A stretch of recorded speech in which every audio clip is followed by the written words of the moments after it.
Yes. So let's jump into leads. Is anybody struggling right now with lead generation, not knowing what they should be doing every day with their daily tasks? Yes. Different times, different shifting markets. I was door knocking. I would get leads door knocking. I would cold call.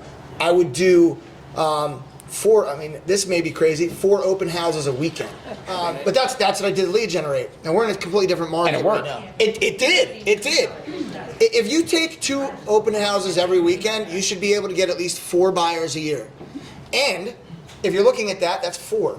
You map everything out, right? When you write up your business plan, you should have a business plan and a map of where all your deals are coming from. There's a few agents in the back that are with my team that we've gone over this on several occasions, mapping out where leads are coming from, whether it's Zillow, direct referral from our sphere, open houses, door knocking, whatever that may be. If you map that out, before you know it, you're at 20 deals that you should be able to get, and then you have a roadmap to that.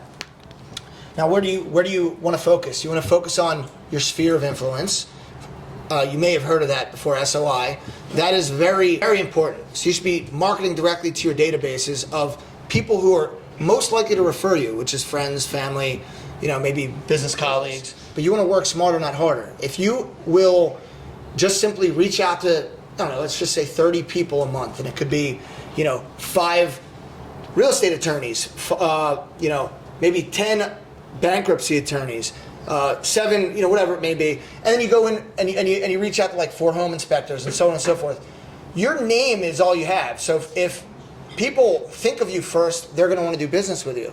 So part of that is also creating a database of contractors, right? Every time you guys get a referral, does it go to you probably have 2 or 3 guys that you I got a guy. You got a guy. I got a guy. That's it. So